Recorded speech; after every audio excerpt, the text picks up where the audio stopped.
There is a way up and out of your position, provided you're willing to buy into the process and follow the suggestions of what recovery looks like. Our history doesn't have to dictate our future, but it can absolutely guide and direct it. In this weird parallel universe, without getting too spiritual on this, my poison has become my medicine. Wherever you guys are watching this show, I would truly appreciate it if you follow or subscribe. It helps a lot with the algorithm. It helps us get bigger and better guests, and it helps us grow the team. Truly means a lot. Thank you guys for supporting, and here's the episode. All right, guys, all the way from Philly, Brandon Novak is here today, my man. Thanks for coming. Man, I appreciate the love. Thanks for having me on. Absolutely. You got such a crazy journey, inspiring, and you're impacting thousands of lives, man. So thank you for what you do. No doubt. I'm beyond grateful. And to be quite frank, I'm simply on borrowed time. So I'm just paying back my debt to society and doing as much as I can to help those who are where I once was. Right, borrowed time, because you've had a few near-death experiences, right? Few is like a understatement. Legit. There, to be completely transparent, I'd say for the better part of 12 years out of my 22-year addiction, in between doing some things that some people would equate to success and happiness and potentially even dream of doing, if you add up 12 years, my days were literally spent kind of living on this animalistic level where I would wake up and conjure up as much money physically possible to inject as much as humanly possible. Wow. Go to bed, wash, rinse, repeat. Getting hit with Narcan, being brought back to life, ending up on life support, medevac to emergency rooms in different states and countries were kind of like a Monday morning. Damn, are you serious? For perspective, my mother, she was a nuclear physicist on the board of Mercy Hospital, a hospital in Baltimore City. And kind of our family reunion would look like usually once a month on days when I would go up to this area called Lexington Market, and I'd kind of an open air drug market, and I'd buy 180 milligrams of methadone off of a guy, girl, and I'd buy maybe 4 or 5 Xanax bars and I'd eat them, and it was a guaranteed overdose every time. Damn. So that spot was about 3 or 4 blocks from my mother's hospital, and routinely 2 times a month-ish, they'd cart me in on an emergency stretcher and revive me with Narcan, and then they'd have to call up to the 3rd floor and be like, Pat, your son's back. Oh my gosh. Pat, that was the reality for a long time. As a mother, that must be so hard on her, right?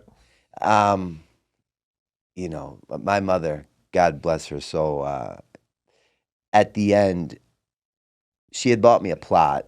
Right, so I have a plot just awaiting my arrival, because for a lot of years people thought that was going to be my end game. She had sold 3 homes to pay for me to go to 2 different treatment centers. In the beginning of my addiction, she would get on her knees and she would pray to God, please God, do not let tonight be that night that I receive that call that my son has succumbed to his addiction. Please, not tonight, God. And at the end, literally getting on her knees, praying to the very same God, please, God, let tonight be the night that I finally receive that call, that he succumbed to his addiction, just so she could have a peace of mind once and for all. And that's the really unfortunate side of addiction, which is one of the main reasons why I've devoted my life today to letting people know that there is a way up and out of your position, provided you're willing to buy into the process and follow the suggestions of what recovery looks like. Right. Our history doesn't have to dictate our future, but it can absolutely guide and direct it. Love that. And I believe that. And because of that, in this weird parallel universe, without getting too spiritual on this, my poison has become my medicine, right? The very same thing that used to kill me on a layaway plan, one bag, 1 bottle, 1 needle, 1 pipe, now allows me to use the platform that I built prior to sobriety through Jackass, through Viva La Bam, through Skater, author, which acquired a pretty big viewer audience-ship, if you will, I now can use that very same platform to let people know that, like, you know, if you're interested in finding a way up and out of your position, here's a direct number to me, and you can call me, and we'll do the best that we can to get you the help that you need. Wow. So you yourself are on the phone? Yeah. Dude, that's crazy. Legit. Wow. So 22 years being addicted. So that whole time you were having this success on television and everything, you were addicted that whole time? Yeah. And people had no idea? No, they kind of do and did. You know, so if you look at it, how that played out is being from Baltimore, every weekend, me and another pro skater by the name of Bucky Lasik would go skate this skate park called Cheap Skates in Pennsylvania. That's where I had met Bam. Bam was my age. We looked alike. We skated alike. We talked alike. We dressed alike. And I knew he was going to be a problem because, like, he was a really good skater like me. He was consistent. He was a contest skater, and he liked transition, which is the same here. And we then started going to Pennsylvania every weekend. We'd stay at Bam's parents' house. Bam wasn't sponsored at the time, but I was through POW, and he wanted me and Bucky to help get him sponsored. And for whatever the reason was, it didn't work, but we'd always enter this contest once a year called the Bricktown NSAs in Bricktown, New Jersey. One year I didn't show up, and Bam went to Bucky and said, "Yo, where's Novak?" And Bucky said to Bam, "I think he's on." Damn. And Bam's like, "What's that?" Like, so young that he didn't even know what that what age word were you? meant. That was around 16. Wow. Yeah. So you were in high school. Totally. And I chose to pursue a career in Bam, you know, created the CKY videos, which, you know, netted him his first $1 million. That's when he kind of began to become a household name. Right. And at that point on, I avoided skateboarding like the plague. It was like seeing that ex that you like get away that you thought was like the love of your life, you know, because skateboarding was my God-given talent. Like that's everything I loved, cared, and cherished in life. Yeah, you were really good, right? Tony Hawk noticed you. Yeah, like, you know, that night, I got my skateboard at 7 years old, my very first skateboard. And that night when my mother put me to bed, she was like, "Brandon, what would you like me to do with your skateboard?" And I said, "I want it in bed with me." And she's like, "Why?" I said, "Because if I die, I want it to go with me." Wow. The moment that board touched my hand, I knew I was going to be a skateboarder for the rest of my life. There was no reason for like a plan B, a trait, or an option. And I had become that, right? And I get to this point in my career where addiction seems more desirable. Bam finds skateboarding and like kills that world. And one day times are really tough in Baltimore, and I went into the skate shop, which normally I would never do because it would remind me of like everything I pissed away. Right. And Bam happened to be there 2 days before on a tour with a toy machine skate company, and they were doing a demo, and Bam said to the skate shop, "Yo, where's Novak?" And they're like, "We never see him unless he's coming in for money or something." And so I come in for money. They're like, "No, but Bam was here, and he left his number if you want to call him to get help, get clean, and move to Pennsylvania with him." So a few days later, I call that number. That night, I'm on a bus. He brings me up to live with him. I move in with him, and I'm on Viva La Bam. I'm allowed to become a character on the show, and I was known as like Novak, that like ex addict who just really, the character I played was a junkie's dream for my reality, right? Like the more outlandish my behaviors were, the more outrageous the antics became, the higher the ratings went, the more in demand I was, the more money I made, which then just fueled more drugs. So it was a watch, rinse, repeat. Wow. You know? So you did that for how many years? For the pretty much every, you know, for every episode that I was in, I was. Dang. But with that, during that era, Bam and the crew really didn't understand what addiction looked like. So the rules for me were that I was not allowed to do any form of opiate or downer, or like Xanax, but it was okay to do and alcohol. Interesting. Because it was like socially acceptable. Right. I didn't fall asleep in mid-conversation. I didn't like steal your wallet, wreck your car, you know, die in your bathroom with a needle in my arm. Yeah. So, oh my God. So, yeah, that was kind of fair play at that time. Yeah. And then things just progressed, you know, and not in a good way. Yeah. Yeah. So 22 years. What was that final breaking point? Was it a specific moment or incident that happened?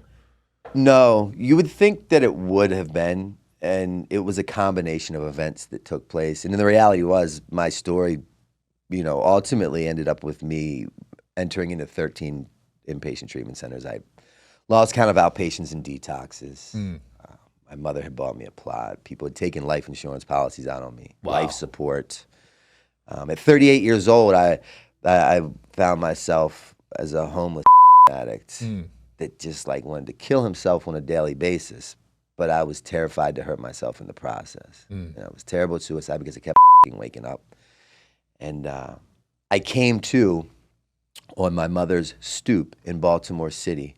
And despite, skateboarder in these movies, TV shows, a very esteemed published author who's sold hundreds of thousands of books, that was an autobiography addiction memoir. Right. At the end, all I owned to my name was 8 scarves, 2 jackets, 3 socks, a stick of deodorant. They all fit into this bag that doubled as my pillow, a needle, a spoon, and a restraining order. On who? My mother had served on me to be removed from her house. Because Bam had kicked me out at that point. Okay. The fiance that I had became my ex, right? Because, unfortunately, with my disease and the severity and magnitude of it, anyone that attempted to stand between me and a drink or a drug must and will go. Wow. And it was never personal. It was just business. Yeah, so even your own fiance and mother. Legit. Yeah. And that's why at the end for me, people came to the realization that it was best to love me from a distance. And I agree with that, because I was the kind of addict or alcoholic that if you told me you love me, I equated that to $10 and I got you. Damn. That is crazy. Were you ever able to repair some of those relationships? Yeah. Well, now, it's the irony of life. And I say this to people, if you buy into this process and you're willing to follow some suggestions and surround yourself with some really good-hearted people that actually have an idea of what the is going on and the reality of the disease that we've been diagnosed with, be careful what you ask for, because you'll around and get it. Right? Oh yeah. My mother, who she served me with a restraining order. She bought me a plot. She literally was praying for my death. She sold 3 homes to pay for me to go to 2 different treatment centers. Yeah. The juxtaposition here is, I'd say 5 months ago, she's now my best friend. Nice. I can't get enough of her. I hang with her as much as possible. And she's kind of, although being insanely intelligent, the older we get, I think the more people revert back to childlike behaviors. Right. And she doesn't like to shower too much, and she likes to eat candy, and she doesn't like to brush her teeth, just like a kid. And I had to take her to the dentist. Yeah. And they had to pull 8 teeth. Whoa. And I bring her out from I live in Philly, so now I drive to Baltimore to put her in the shower on days. I drive to Baltimore to take her to the dentist, and I bring her out of the dentist, and I put her in the passenger seat of this Range Rover, and it's pretty clean. And here's how I get right-sized. I take her to the Safeway across the street. I go in to fill her prescriptions. I come out in my passenger seat, windows rolled up. She's nodded out with all these galls and blood coming out of her mouth with a lit cigarette just burning. Yeah. And I'm like, if that wasn't me for so many years, but that's what recovery has allowed me to do, become a son to my mother. Wow. A brother to my brother, and a friend to my friends, and a productive tax-paying member of society. Everything comes full circle, right? Legit, it really, really does. Wow, what a story. Now you're helping people. You have facilities now to help people, right? Yeah. So, I found myself in this position today, right? I had no high school diploma. I got my GED in the penitentiary. When I got out of treatment, my skill set looked like, skateboarder, Jack, Viva La Bam guy. Right. I didn't really have any traits or skills besides that. And I remember the woman sitting down, the family therapist that was doing my discharge papers, and she said, "What are we going to do to get you some kind of employment?" Because from that treatment center, I was going to go to a sober living house for a year. Right.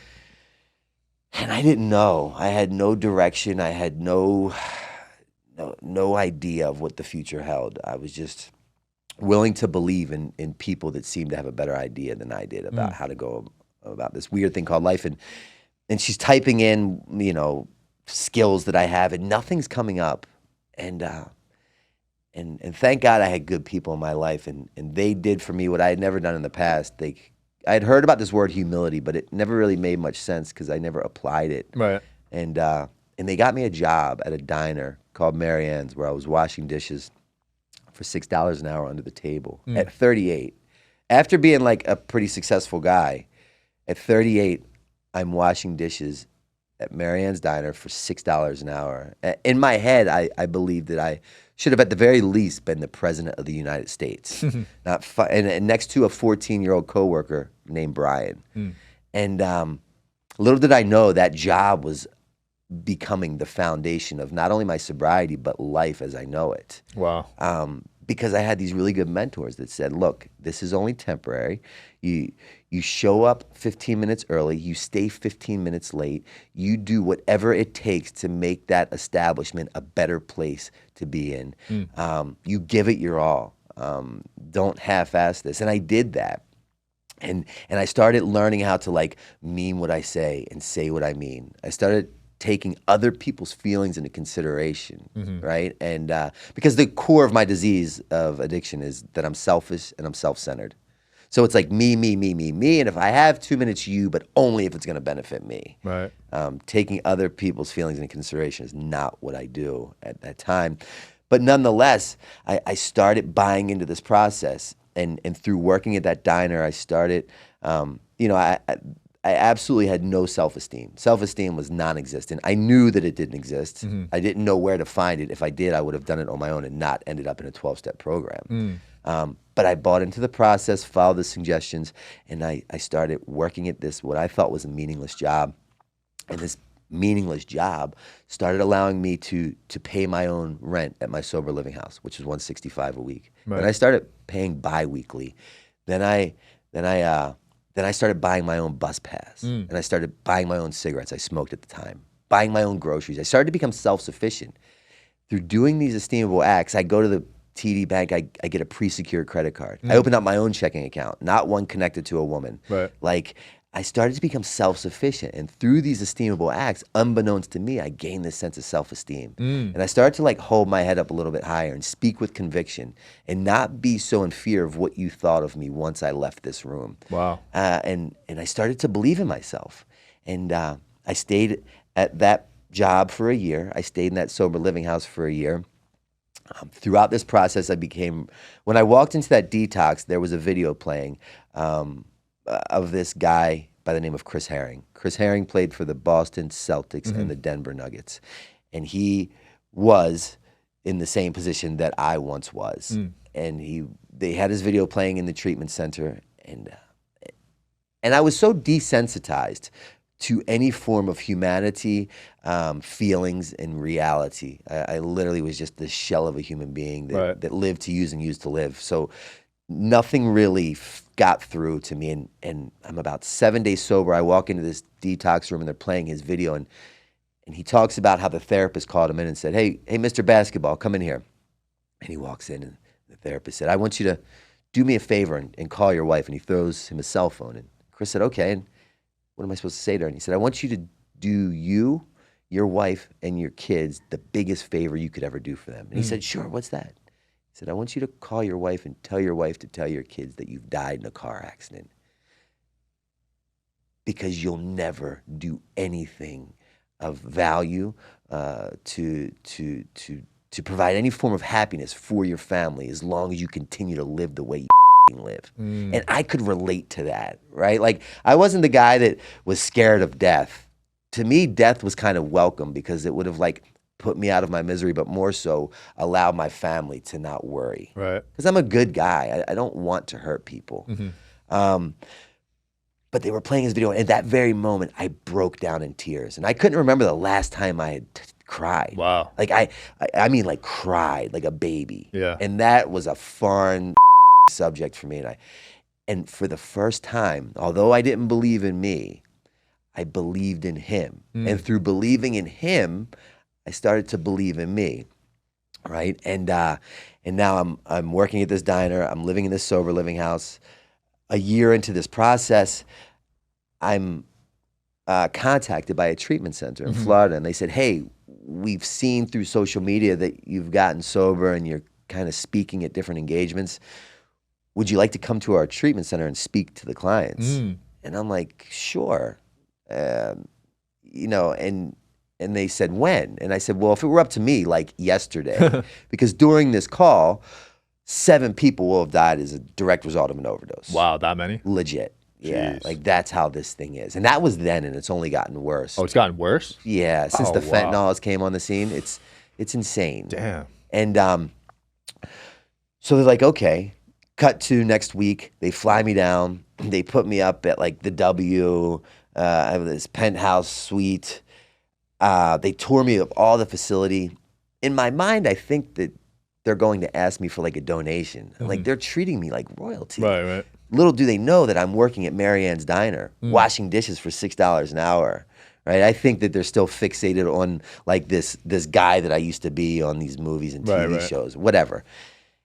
And at the end, they said, 3 days into this, I'm about to fly back. They said, look, we didn't fly you here for anything. Yes, it was to speak to the clients, but it's also because we'd like for you to be the face of our program and help people. And I'd always wanted to do what Chris did, but I never knew how to make that happen. I didn't know how to connect with a facility or a nonprofit and find locations to speak. I didn't even know that world existed except through him. And it's a testament to my life that these blessings that take place and anything really good that happens to me is generally done unbeknownst to me, right? Like the saying, thank God, God is God and I'm not God because I'll it up, right? And so I got into that, working for this particular facility.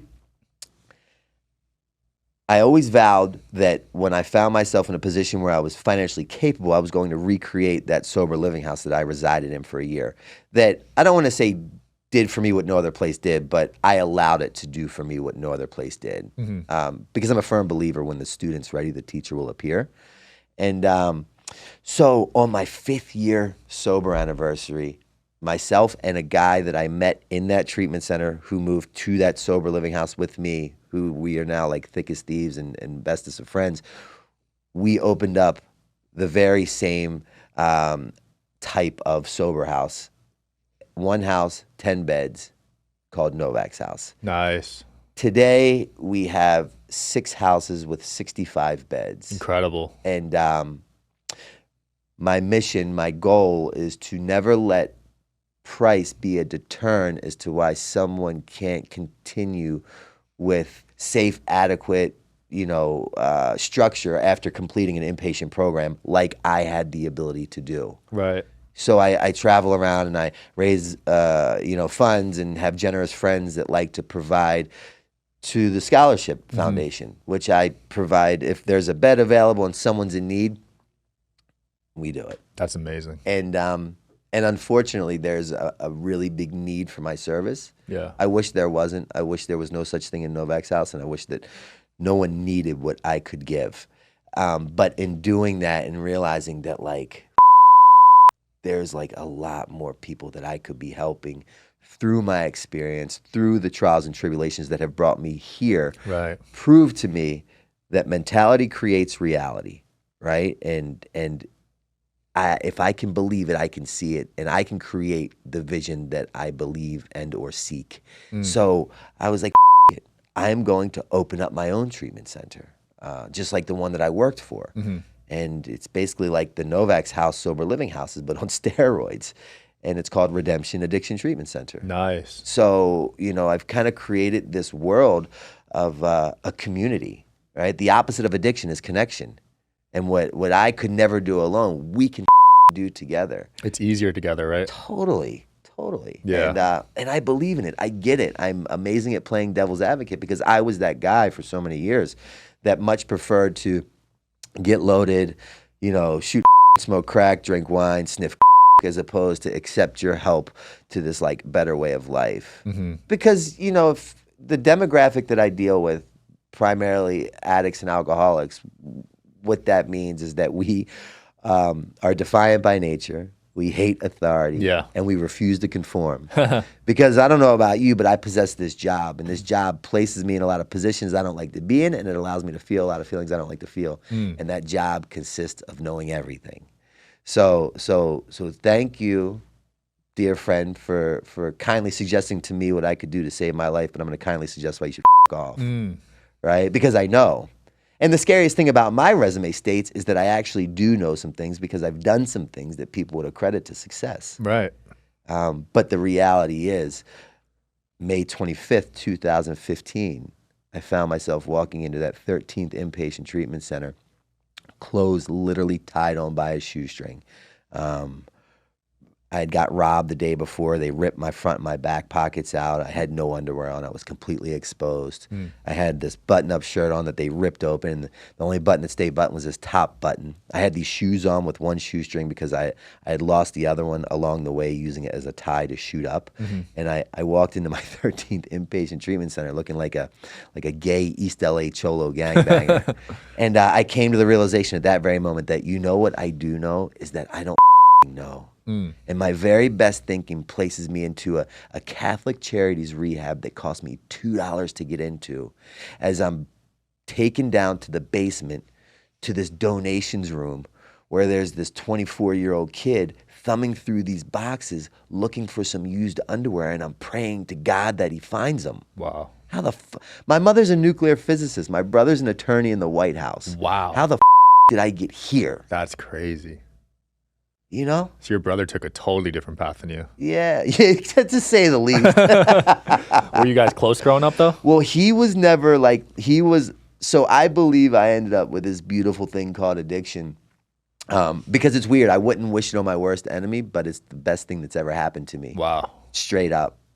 It's given me these superhuman powers, and it sets me apart from most. Right. Because you could be addicted to good things. Straight up. And now, I'm addicted to just making the world a better place. Right. More so, I'm addicted to the undesired people that most people shun or turn their backs on, because I too once was them, and now I'm pretty desired. Right. My defects have become my assets. Right.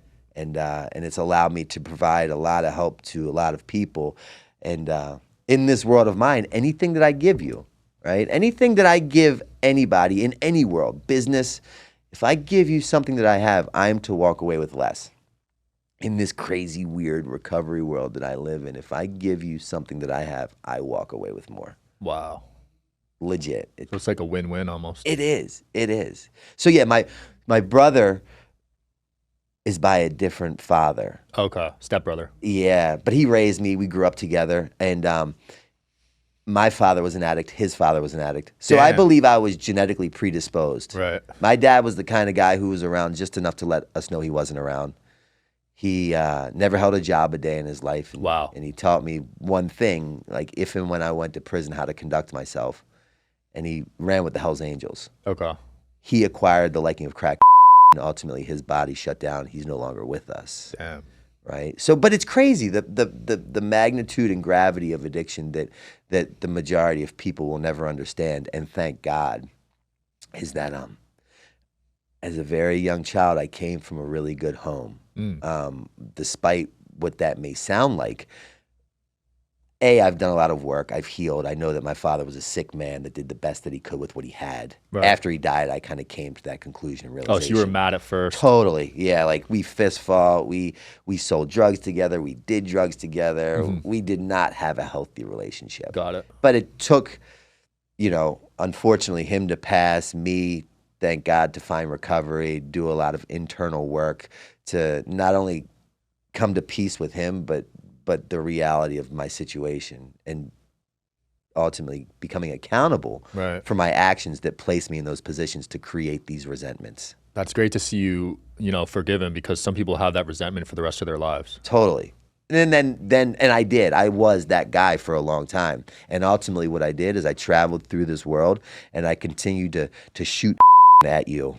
I continued to drink wine at you, right? Like, I'm going to drink or shoot poison to prove you wrong. Wow. It's just, it makes no sense.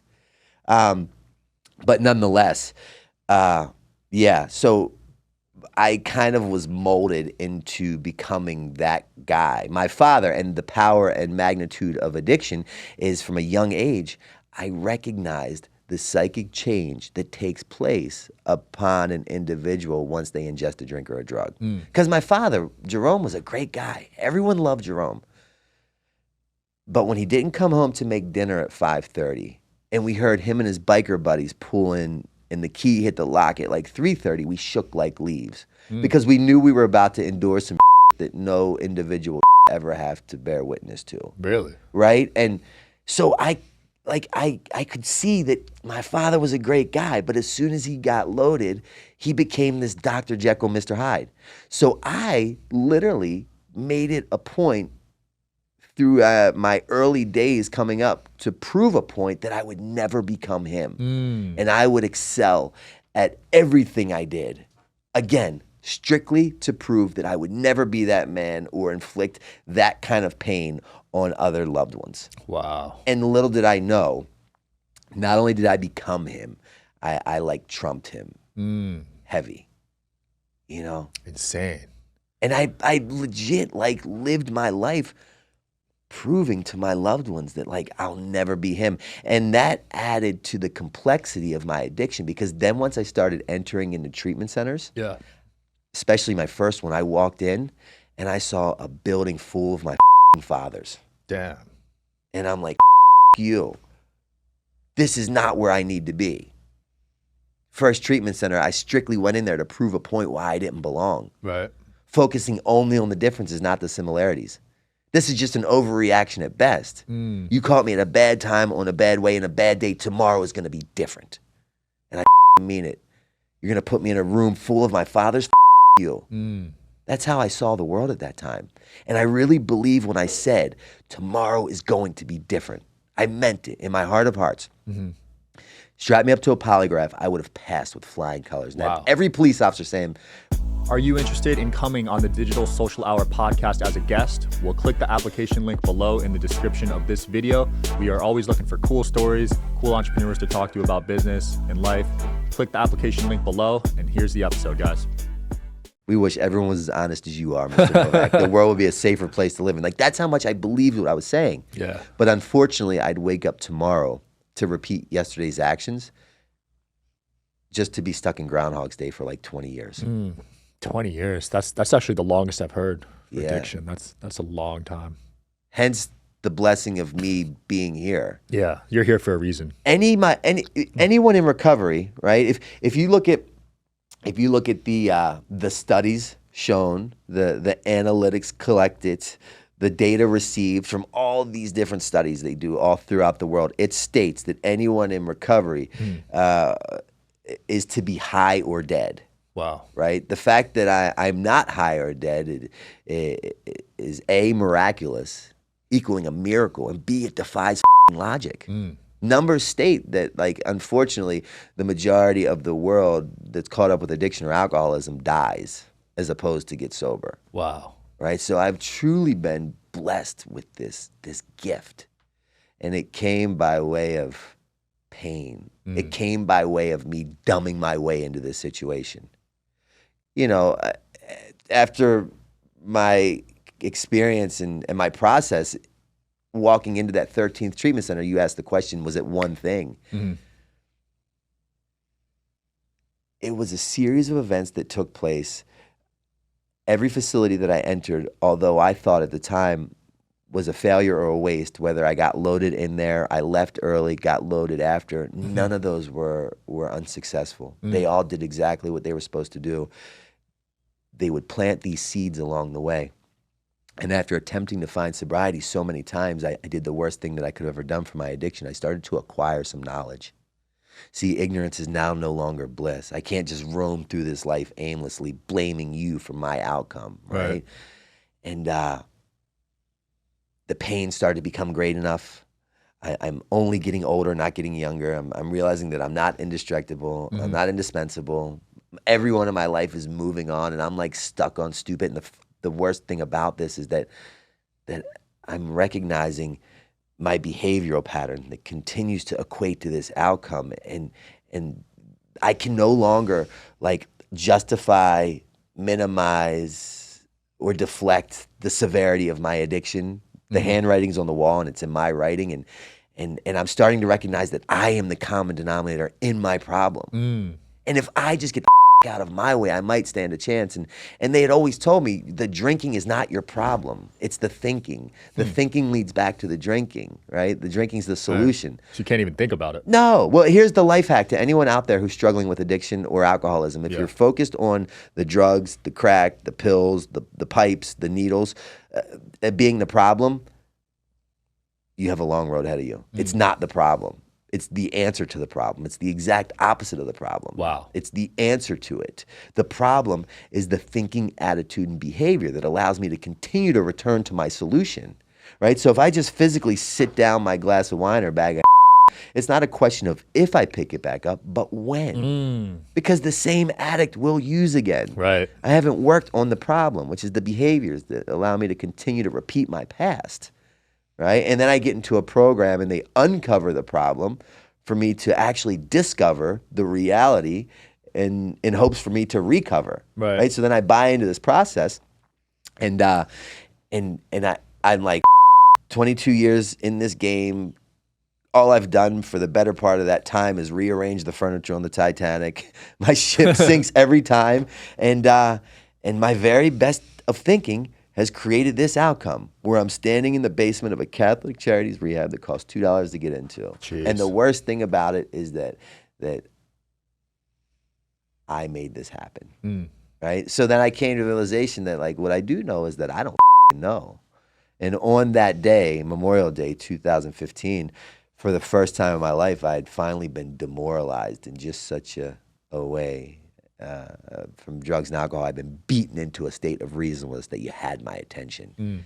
And I did the craziest thing ever. I actually followed through with what these great people were suggesting that seemed to have a better idea of how to go about life than I did. Because every time I reached out for help, they were there and willing to give it. And I took advantage of it. And I got here by way of just admitting that what I do know is that I don't know. I relinquished all control, which is great because no addict really wants to have a lot of responsibilities anyways. I got into the work and I had a spiritual experience. Really? The definition of a spiritual experience is simply a psychic change. Yeah. Meaning that I, Brandon Novak, today no longer look at things how I did when I was walking into that treatment center. Wow. I'm a free man that can go anywhere with anybody. Anytime I like. I'm no longer tempted by a drink or a drug. Beautiful. You know, I've found like the ultimate freedom. And little did I know, all it took was for me to admit complete defeat. The moment I admitted complete defeat was the exact second I secured the ultimate victory. Really? Yeah. Wow. You know? So you got to put your ego to the side. Everything. Just admit that you were defeated. Like, defeated is an understatement. And you know what? I look back, and clearly, you know, what we've talked about, it's pretty evident that, you know, I have a pretty good head on my shoulders, right?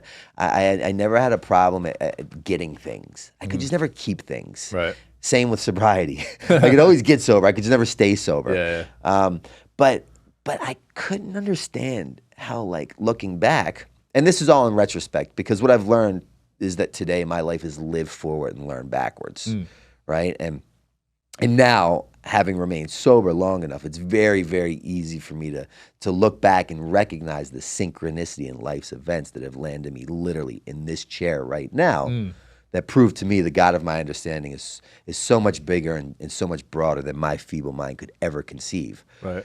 But nonetheless, I look back and I'd be like, well, how did I get beat so bad by my addiction?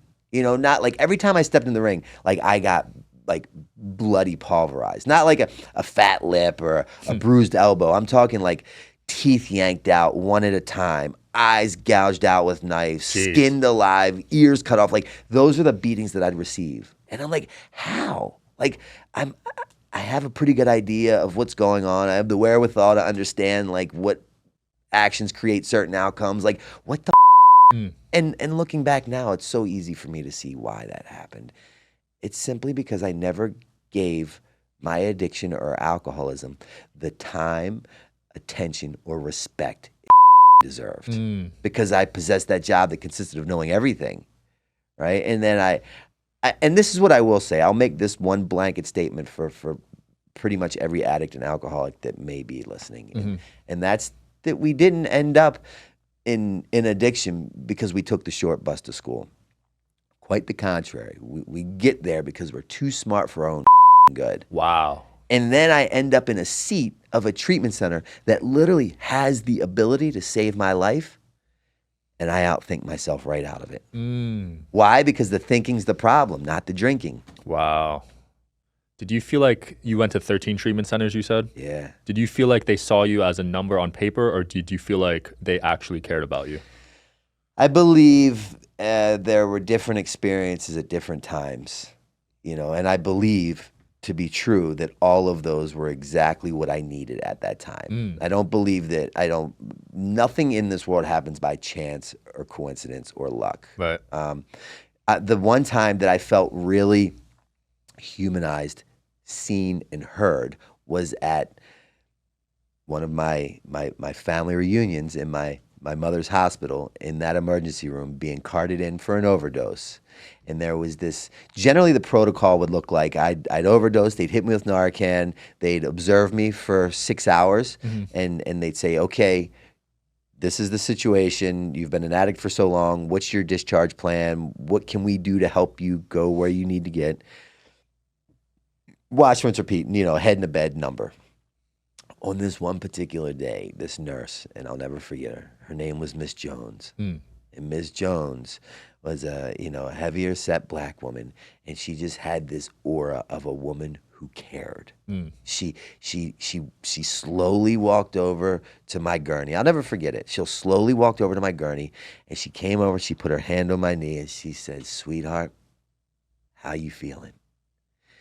She didn't talk to me or at me, but with me. Wow. And when I answered, she listened. She didn't already have a question ready as soon as I finished talking to hurry up and speed the process up to get me out, to free the bed for another junkie that was going to come behind. And when I answered, she listened. And then she followed it through with, what can I do to make your day better? Who do you have that you can reach out to help you? And that right there, it made me believe that there was hope. Right. Because someone was seeing in me what I didn't see in myself. And that's why I devote my life today to helping those who are where I once was, because I get it. And I will not talk to you or at you, but with you. And I'll meet you where you're at, not where I believe you should be or the direction I think you need to go in. But what can we do to make your current state a better place for you to live in? Right. Because I don't have to live there, right? I'm going to go on my way. But I do know how to get you out of your position, provided you're willing to get out of your way. Follow a few simple suggestions. That's incredible. We got to find that nurse, man. Yeah. We got to start a GoFundMe for I her. know, that'd be sick. Because look what and she inspired. probably did that to so many. Right. And Probably, yeah. If it was normal for you, it probably happened with others. she genuinely cared. That's so cool. She cared. And being in a hospital setting, you don't feel that way. You know what I mean? You feel like you're just there and they're just doing their job. But for her to establish that connection with you, and you still talk about it 20 years later, is powerful. Legit. Dude, my phone's in the other room, but one of the most gratifying experiences I've had to date with Redemption, my treatment center I just opened. We opened in May, so we're just shy of a year, 9 months in, and I came across a 22-year-old kid named Felix. Felix had been in and out of foster care, in and out of treatment the majority of his life, and I met him when he was completing a program. And he didn't really have any faith in the future. He's used to being in the system. He's institutionalized, and comes from a long lineage of gang members in his family. He's from the West Coast, California. Yeah. And I said, look, Felix, if you give me 3 months of your time, I'll give you back the rest of your life if you're willing to like buy into the process and follow some suggestions. And he didn't believe in him, clearly. Very similar situation as me seeing the Chris Herring video. He believed in me, right? Through the stuff that I put out, platforms like this, people like you allowing me to come on and share. And he said, all right. 2 weeks ago, he successfully completed my program. Wow. He had 90 days sober, and there's a picture of him in front of Novak's house, dressed, waiting for his ride to take him to his first day of college. Wow. That's beautiful. That is the why. That's the why. Yeah. He's now like becoming a productive, tax-paying member of society. And what people don't understand, and rightfully so, is this thing has such a big ripple effect and a snowball effect. Just the fact that I am clean today, that if you really want to go down that rabbit hole, that equates to like one less needle being found on your child's playground. Yeah, you've probably impacted hundreds of thousands. Legit. Like that equates to one less mother planning her son or daughter's funeral today. Just that alone. Yeah, you probably had friends that you lost, right? So many. And their parents had to bury them. So many. That My should mother never was happen. waiting for mine. Yeah. She was praying for my death just so she could finally have a peaceful night's sleep, Right. knowing that I was safe. She legit went on Mother's Day 12 years back and bought 2 plots, one for her and one for me, because she was in fear that if she died before me, who would take care of me? Wow. And it didn't need to be that way. And it doesn't need to be that way. I work for the DEA now, which is insane. Yeah, the DEA came to me. That's crazy. And the DEA came to me. And they used to arrest you, and now you're working with them. The DEA like pays me. Damn. I get a check from the DEA by way of the DEA. They have this summit that they throw in every state, and it's called the 360-degree opioid summit. And they came to me. They said, "Look, Novak, we understand and recognize that we cannot arrest our way out of this problem. It does not work." Wow. They said, we were interviewing Pablo Escobar, and they looked at Pablo and they said, how do we stop the supply? How do we stop the supply? And Pablo looked at them and didn't bat an eye, and he said, it's simple. You stop the supply by stopping the demand. Right? Take me, for example. For the better part of 12 years, if you do the math, I started by saying I spent every waking day, hour coming up with as much dollars as possible to get high. Right. Just me alone out of that equation, just myself in my coming up on 9 years sober, has stopped the demand. Just me. A pretty decent amount. Yeah, you just with what I consumed. You probably spent $1 million plus. Totally. Just me. And then I get sober, I help a Felix out. 1 turn into 2, 2 turn into 4, 4 turn into 8, 8 turn into 16. I don't have the answer with how to change the world, but I do know how to help one person at a time. 1 turn into 2, 2 to 4, 4 to 8, 8 to 16. Before you know it, you're changing the narrative. Right. And what's happening now is we're creating a better outcome. The demand is slowing down. Nice. The supply is stopping because we're getting sober. That's what I believe the answer or solution to this terrible epidemic is. Yeah, they've been focusing on arresting the dealers, but even if you arrest the dealers, you take one out, there's 80 million that'll gladly sign up. Yeah. Straight up. Because the money's so good. Yeah. Wow. It's just, how do we look at it? And they taught me in treatment, if I changed my perspective, I could change my world. Yeah. And I started seeing things in a different light. Absolutely. Right? I started to become accountable for my actions. I no longer blamed you for my outcome.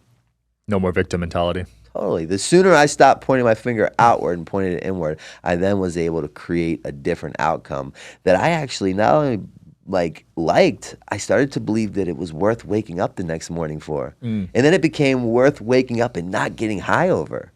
And then it snowball affected into me being blessed with the ability to have 65 beds that I, provide scholarships for if need be. And then they transition into paying $180 a week rent. And then they become self-sufficient. Same thing I did. Right. And then that transitioned into this facility called Redemption, where I can help more people. I'm going to help you grow that to thousands of beds, man. Dude, I'd be beyond grateful. That's such an impact. Yeah. You mentioned earlier your dad told you what to do in prison if you ever got there and how to survive. Yeah. Did you ever have to use that? I did. I went for a year. I got sentenced to 11 and a half to 23 for a prescription fraud. Damn. Actually, while we were filming a Jackass, I earlier living at BAMS, I woke up one day and I was sick and I was ill and I had this like leather jacket with all these pockets and I went through a pocket and I found a friend of mine had stole a script pad and he sliced off a script and wrote it out and it was a dentist script and I found it and I was sick, so I go to the CVS up the street and I attempt to get it filled. Right. And I give it to the pharmacist and I'm thinking she's in the back filling it. She comes back on the phone and she says he's got a black leather jacket on, he's wearing a black fedora and he's driving a black Mercedes. So at that point I leave. Yeah. Right? No harm, no foul. Simply handed a woman a piece of paper. Never heard anything more about it. Cut to like a year later, we're filming Jackass at BAMS. Yeah. I do a stunt, the doo-doo falls stunt, where I roll in on this toilet and I shatter my ribs and I get a concussion and they put me in an ambulance and they're taking me to the hospital. And halfway to the hospital, they're like, Novak, there's a state trooper following. And I'm like, that's cool. It's probably just an escort to get us there quicker. Yeah. And I get there and the state trooper walks in. He said, "Are you Mr. Novak?" I said, "Yeah." He said, "We've been looking for you for quite some time." And he handed me a list of charges. And a couple were felonies for that goddamn While you're in the hospital? Yeah. Damn, you couldn't even wait. Totally. So now I have these cracked ribs. Like I cracked every rib. Jeez. I have this concussion. I'm starting to go into withdrawal because I'm addicted to pills at that point. And then from there, they send me right to jail. So I'm handcuffed to the bed. You couldn't even heal those ribs? No. And then they take me to jail, and I'm in the infirmary, and I remember sleeping on the ground at first next to a guy who was in there with a colostomy bag, and the bag's on the ground, and it's like next to my head. And, Jeez. And I'm like, dude, I need to get out because we're filming Jackass, and I was slated to do the Lamborghini tooth pull skit, which ultimately Don Vito got because I was in jail, where they're going to tie the string to the back of a Lamborghini to your tooth and just damn. And yeah. Did the tooth fly off? For him, they did, yeah. Wow. I think they did it here. No, they didn't do it in Vegas. So you were willing to lose a tooth for that? Well, if you look at, the scales of justice here, I was the guy that would sign up to do any stunt because, like, prior to this newfound success that I have, which enables my addiction because I make money. Got it. I become a household kind of name, not a household name, but I'm known. Yeah. Like I can do this, get paid through Paramount, end up on screen time in movies that break box office records, or I could like just go back to Baltimore and like eat out of trash cans and like let men blow me. Which is what I was doing so it was really easy to come to the decision or determination of like I was the guy that was down to do whatever. Did they and know? Then if I got hurt, because remember I wasn't allowed to do downers or opioids. Yeah. But if I got hurt, which I did a lot because that's kind of the point of Jack. Like for things to go bad, I'd get hurt. They'd rush me to the hospital. I'd get a script of pain pills from the doctor, and everyone was like, "It's cool. He can do that." So I was like able to get high without any repercussions of everyone getting mad at me, which is what I really wanted. Yeah. Did they know you got arrested when you were in the hospital? Yeah. Totally. Oh, they knew? Yeah. Did they come bail you out? Yeah, but I didn't get out for like 3 days later. Damn. Because like Delaware County was a tough stop. And then you got sentenced for 12 years? No, 11 and a half to 23 months. Oh, months. Okay. Yeah. No. Wow. No. I was just like I was a nuisance to the criminal system. If you look up my rap sheet, and it's rather large, there was never any violent crimes. It was just like thefts, possessions, petty thefts, just things to like continue with drinking and drugging that would support my habit. Right. Violation of probation. Yeah. So it just added up. I ended up on The World's Dumbest Criminals once. Oh, yeah? That's a good ass show. I need to watch that one. know. I've written a couple books. Dream Seller was the first book I wrote that did like insanely well. It was recently revised in its 12th edition. Wow. Anyone that understands the literary world, 98% of books that are published don't get revised after their first. Damn. This thing is like killing doing really well. And I wrote that while under the influence, while sniffing tons of and drinking. That's probably why I did so well. It was about my life, and I didn't want to write a book. I had no desire. I had no high school diploma. I got my GED after that book was published while I was incarcerated in the penitentiary. Wow. But I never wanted to write a book. Bam kind of gave me this ultimatum because we would go and film Viva La Bam, and when we were finished filming, we would go to dinner. And Bam was always really entertained by my addiction and the stories and the people and the places it landed me in and around. Yeah. So he'd be like, tell this story, tell that story. And the cast, the crew at a bar eating, and you could hear a pin drop. So Bam's like, you know what? There's new rules now. You're going to write a book. You're going to, he gave me a notebook and a pen. He said, you're going to carry this around. I don't even give a if you're not writing. The first time I don't see you with that in your hands, you go back to Baltimore. And I'm like, here with the scales of justice again. Yeah. So I start writing the book. I go to the Barnes and Nobles, and I had read a book that a dear friend of mine today, I didn't know him then, James Frey. He wrote a book called A Million Little Pieces. Yeah. They turned that into a movie. It made it onto Oprah's book club. But I looked at his outline, and it was 12 chapters, so I legit, pen to paper, wrote 12 chapters. Wow. My co-author was a guy that Bam tasked with a job, and he was a filmer for Viva La Bam and Jackass. He was also a professor. He wanted no part of this. He's like, please do not make me help Novak with this thing because he's hell. And nonetheless, I wrote the book, 12 chapters, give it to him. He turns it into 23.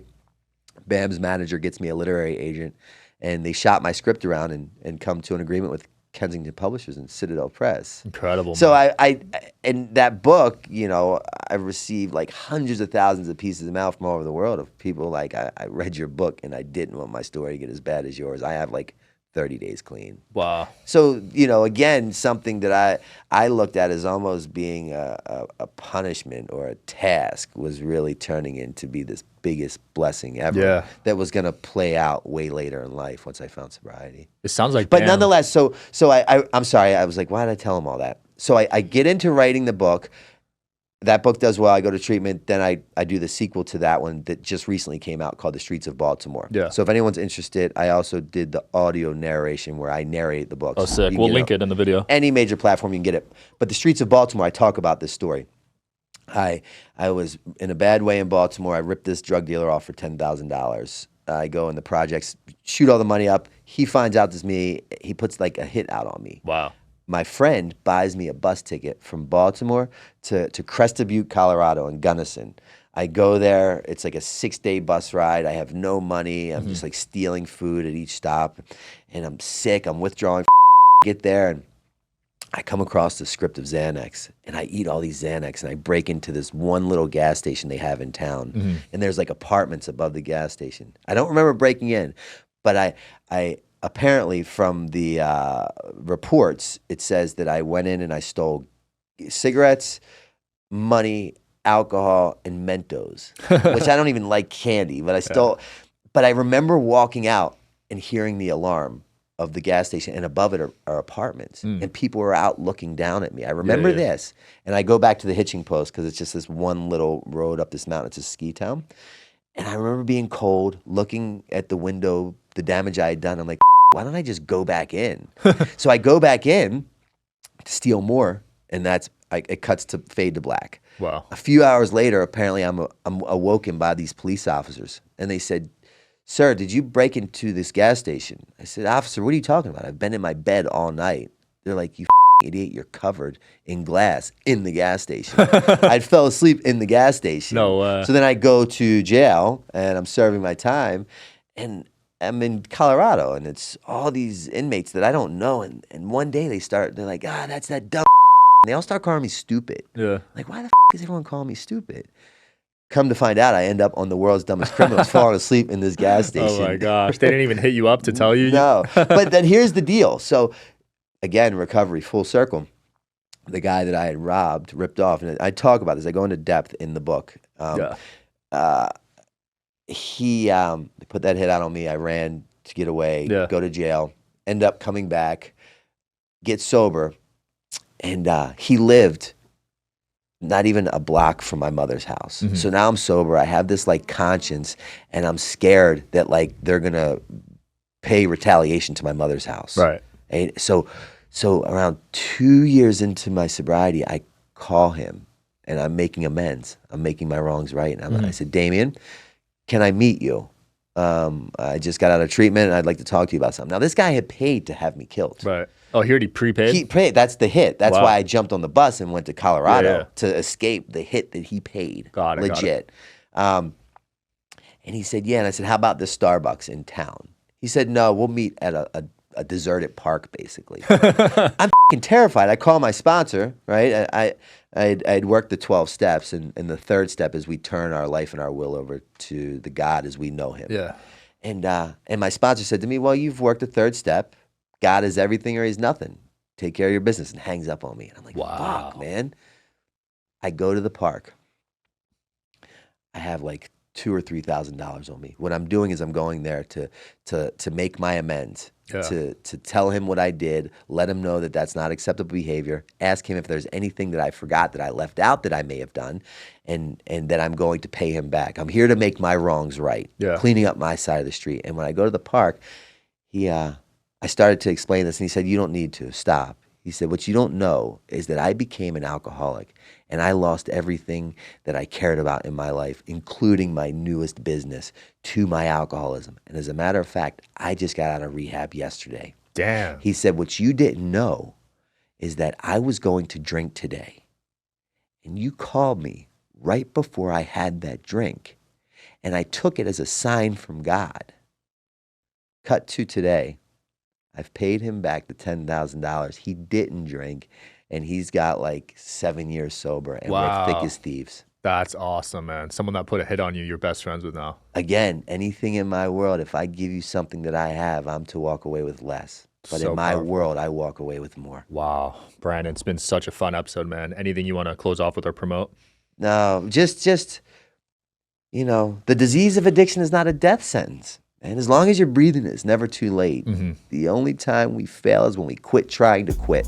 And if anyone's out there that needs help getting out of the position they've created for themselves, call me directly at 610-314-6747. Me or my employee, John, will answer that call. Wow. We'll link it in the video. Thanks so much, man. Thanks for the love. Yeah, This true is amazing. inspiration. Yeah. Thanks for watching, guys, as always, and we'll see you next time.